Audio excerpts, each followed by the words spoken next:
I'm Neil. And I'm Grayson. And this is Neil versus Grayson. Today we're discussing trade. Now, Cubs, let me take you back. Back to even 30 years ago, before we had trade agreements. Look at our beloved city, Detroit. You could get a job in any automotive plant, make a decent money, retire at 65, and have a house up north. But now, because of disastrous trade agreements like NAFTA and other agreements, we can't have that anymore. We don't have the same future, as Mr. Bookter said when he would talk about his friends working in the lines. We have to go to college and at least get a 4-year degree, if not more, if we want to find a job in today's market. Trade deals are stupid waste of American money. Americans are paying Chinese companies to make products so they're cheaper, so they're better. Well, nothing beats a handmade American product. Nothing beats American made.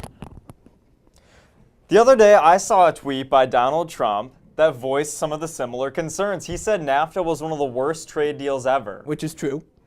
It created 14 million jobs. It supports 14 million jobs. No, 9 million of those are trade between Canada. 5 million are trade between Mexico. Wages went up 18% because of NAFTA. No. And you want to know why those manufacturing jobs are going down? 85% of manufacturing job losses are because of productivity and automation improvements. So it's not trade and it's not immigrants taking your blue-collar jobs. It's technology. Robots are taking your jobs. Well, do you hear me? Let's look at this here for a second. I know I sound like Alex Jones, but technology is taking your jobs. Robots are. But NAFTA has not contributed 13 million new jobs. 14. I looked it up the other day.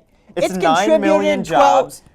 The jobs would have been there without NAFTA. They would not have been there without NAFTA. Yes, they would have. In fact, you want to know something? With Donald Trump's new protectionist policies, America would lose 7 million jobs. No, we would not. Yes, they would. If we reinstate a manufacturing-based economy, we give manufacturers the breaks they need, and we encourage American products. If we buy American, we'll use American, we'll give Americans more jobs. Prices will go up if we resort to the protectionist policies. That's true. Prices will go up. And demand will go down as a result. Demand will not go down because people still need products. We still need corn. We still need food. Anything made in America. There was a survey done here.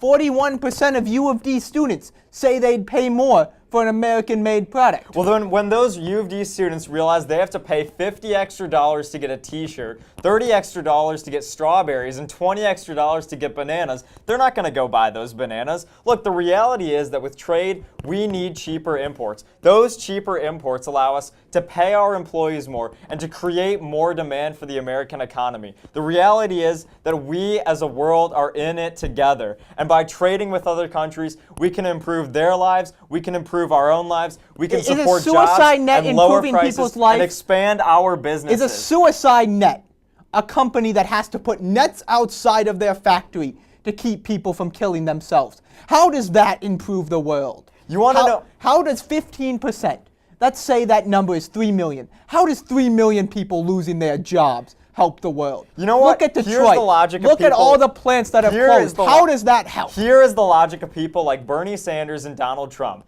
They want to shut down factories overseas, shut down factories here, and make sure that prices increase just so that, like, 1 or 2 people in West Virginia can get their jobs back. It's more than 1 or 2. Those jobs are not coming back. Blue-collar jobs will not come back. They are a thing of the past, and technology is what is causing them to be phased out. If we want those people to be prepared for a 21st century economy, here's what we do. We retrain them. Technical schools, skilled training. That's how we get them ready for a 21st century economy where there is technology. Those jobs will not come back, but technology is how we increase the American economy's performance. And Cubs, I'll just say this to close out. You get the jobs back by making a system that's fair. We already have those jobs. Where it costs the same thing. We already have those jobs, where it costs the same thing in Mexico as it does prices. here. We have to protect the American manufacturing system that this country was founded on. Trade will not. Wait, what? Well, Cubs, that's the first issue of Grayson versus Neil. We hope you enjoyed. As always, I'm Grayson Holden. And I'm Neil Decorum. Have a good day, guys.